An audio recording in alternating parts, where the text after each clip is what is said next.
There are really three primary voices of doubt that get in our head, and we'll talk through how they get there, and then they seep down into our heart, and they just hold us back. And I'm not immune to it. You're not immune to it. The only people that are immune to it are people who just quit on life and just say, I'm done. I'm going to sit on the bleachers of life, or I'm going to sit in the lazy boy of life and just watch everybody else. The biggest season of doubt that I've ever experienced in my life was when I was in my late 20s, early 30s. I had two mini seasons that led to the one way to look at it is it's a 2-season show on Netflix, right? So season 1 was I was really doubting that I was supposed to stay on the path and move into politics. And that was for a variety of reasons, but largely the distaste that I had in my mouth for it. The disbelief that I was developing that I could make the difference that I wanted to make. So that was kind of externally focused as it related to direction. The internal doubt, season 2, which stayed with me much longer, was once I began to get an idea and get clear on my pivot or the path that I would now move from politics and go into broadcasting, I began to face a lot of doubt because I had a lot of people doubting me. I started having conversations with people in the industry, getting an idea of different pathways, and I was met with doubt in the form of skepticism, very kind, by the way, very polite skepticism. Well, I mean, look, man, you're not 22. And the path that I'm telling you about is kind of built for 22-year-olds. That kind of conversation. And so the voice of doubt that began to grow and grow and grow to the point that there were some days that I absolutely believed that it was the gospel truth. And it was the voice of, you don't have enough time. In other words, you're too old. This is a young man's game.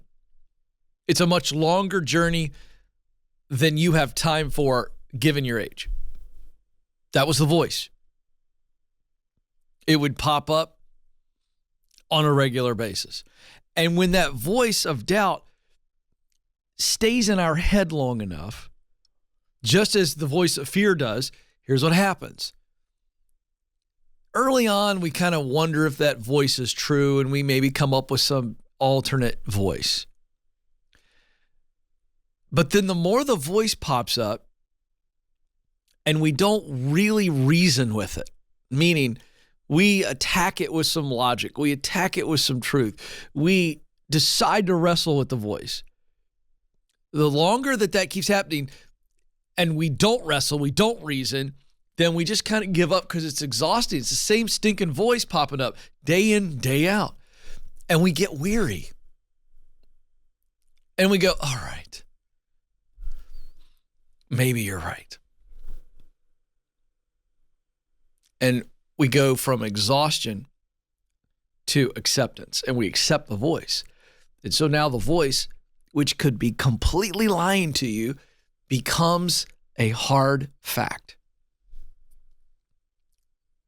And I had that happen to me.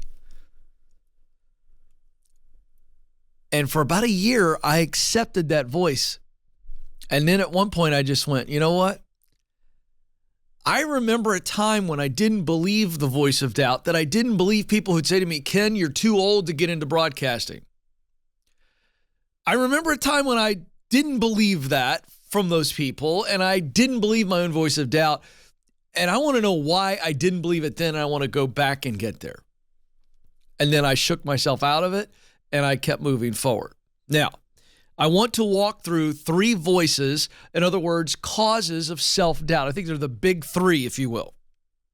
And here are the voices, and there's a feeling.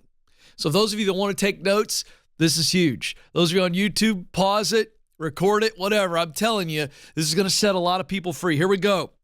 Cause or voice of self-doubt. Number 1, the voice is, I am not enough. The feeling that this voice creates, watch this, the emotion that the voice of I am not enough creates is worthlessness. You don't feel that you have any value or not enough value. The second voice of self-doubt is I don't have enough. The emotion, the feeling that this voice generates is hopelessness. I have no hope. I'll never be able to make enough money. I'll never be able to pay off debt to be able to do this. I'll never be able to save enough money. It's a hopelessness. I don't see any way forward. And the third cause of self-doubt, the third voice of self-doubt is and says, there's not enough opportunity. The feeling, the emotion that this voice creates is helplessness. Different than hopelessness. Helplessness is no one will help me. No one will give me a shot. I don't believe that anybody will believe enough in me to give me a shot. So what is the solution when we understand that these are the voices? I'm not enough, which is worthlessness. I don't have enough, which is hopelessness. There's not enough opportunity out there for me. That is helplessness. We have to get behind the source of the feeling. What is the source of the feeling of worthlessness, that you don't have value? Who said that to you? Who did something to you? What has happened to you where you believe you don't have any value, nothing to offer? If it's I don't have enough, I have no hope. Well, what's making you feel like you can't go get qualified, or you can't save enough money, or you can't do what you need to do to be able to chase what it is you want to do? And if I feel helpless, no one will help me, no one will give me a shot, what's behind that? We've got to root out the voices, the things that have happened to us, things that have been done to us, said to us. We've got to get to the source. And that's where the truth got muddy. And so it's painful to go step back into these causes of the voices, but there is no breakthrough.